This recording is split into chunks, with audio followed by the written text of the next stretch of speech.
I wanted to do a video about the state of these time traveler videos on TikTok and these other platforms. Even YouTube, I think, is what started it. Was these people that claim to be from the year like 3000 or whatever, and they say these things that sound like they could happen, and they could happen. But the thing that I want to point out is this is one of the reasons I like Ray Kurzweil so much.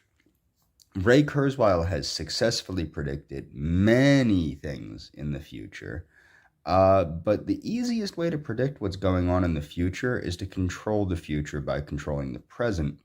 And that's what Kurzweil does. He thinks exponentially. So he thinks in the doubling and doubling and doubling and doubling.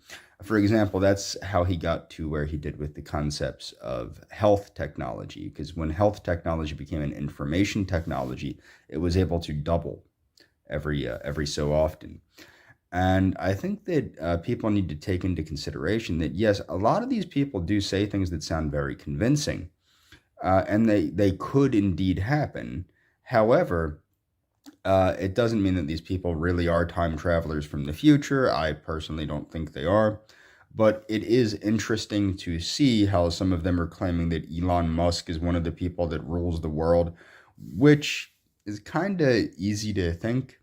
Okay, it's easy to think that because he is very wealthy, and he is now becoming socially active, particularly with things like social media, and beginning to try and make his name heard as like a freedom of speech guy.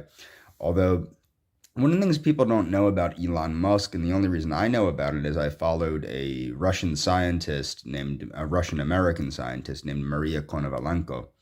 And Maria wasn't a big fan of Elon's because Elon likes to talk a lot of smack about GMOs and genetic medicine. And she's a geneticist, and she's a geneticist that looks towards basically reversing and curing aging through genetic modification. And there are many genetic medicines that help to prevent aging or reverse aging, as we know from Liz Parrish and her taking a certain gene therapy that helps with muscular dystrophy by stopping myostatin from breaking down the muscle so much. She looks great. I'm going to leave a link to Liz Parrish's channel, BioViva.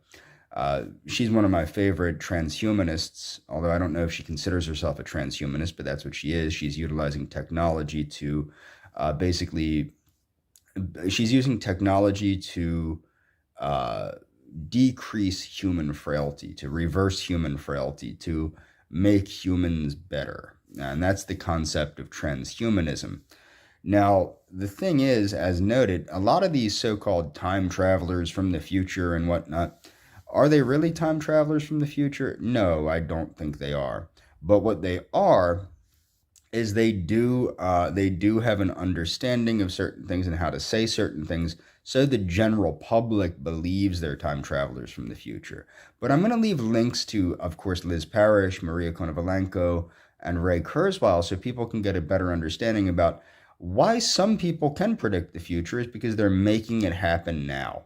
Okay, that's what you have to understand. Someone like Ray Kurzweil, he's making the future happen now. Somebody like Maria Konovalenko, she's making the future happen now. Somebody like Liz Parrish, she's making the future happen now, in the present. And that's how you can tell what's going to happen in the future is if you make it happen.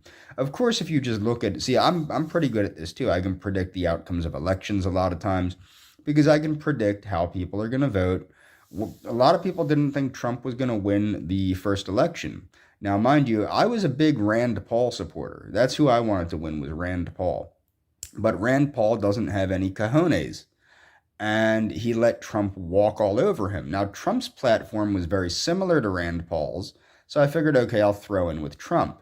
And I threw in early with Trump because Trump's name, like his name recognition, you have to understand the election is somewhat of a popularity contest. This is also how I predicted that Arnold Schwarzenegger would win the California election despite being a Republican. Everybody's like, he can't win, he's a Republican. His name recognition. The name recognition is what gets you. And it's the same with Donald Trump. You have a big problem. Uh, Now, sometimes, of course, with like Bruce Jenner, that didn't go over too well because the public is not. as infatuated with Bruce Jenner as people might want you to think. I think the public is a little frightened of Bruce Jenner in many ways. But that's the whole thing with that is that was the one time when name notoriety worked against the candidate because of the way the public views that candidate. So it's not difficult to predict the outcomes of elections for me, which is similar to predicting the future.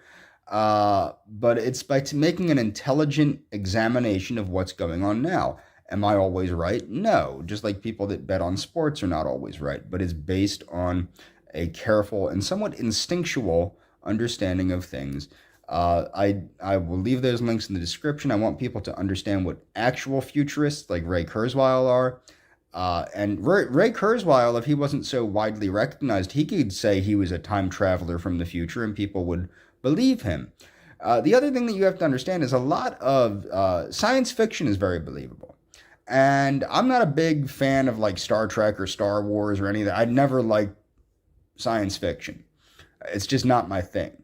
However, what's important to understand is shows like Star Trek and Star Wars have encouraged millions and millions and millions of nerds to try and make that technology a reality. And there was a show on the History Channel, how Star Trek changed the world, I think, or how Will Shatner changed the world, or maybe it was both, or the universe. I'll try and leave links to that if I can find it. But the point is that you have to understand that how things move people, and I'll get into this if I ever do a video on the culture of critique by Jeffrey MacDonald. Dr. Jeffrey MacDonald, the guy from University of Southern California that wrote the book The Culture of Critique, which is about how Judaism works to forge, like basically how there's a eugenics aspect to the way society is shaped under that culture of critique. But there's a overarching culture of critique and subcultures of critique. For example, the science fiction subculture, there are many people that go to school for things like engineering and things of that nature that want that tech to happen. So they do what they can to make that tech happen. And the tech does not, if it, as long as it doesn't defy any of the laws of physics, it can be implemented. Another thing is people like to say what is possible and what isn't possible. People don't know what is possible because we haven't implemented. I think the highest IQ'd person is like 200. We don't know what people can know once we start implementing things like artificial intelligence, nootropics. Once the average IQ is, say, 400, which wouldn't even be measurable, but you would start seeing people understanding things far more accurately than you do now. And that's the thing that people need to understand. There are going to be technologies that extend brain power, that extend things like concentration, that extend things like working memory, that extend things like, sharing ideas through like the cloud, things of this nature. So the future is actually in the present, and those that control the present and the present's development control the future. And that's what needs to be understood, I think.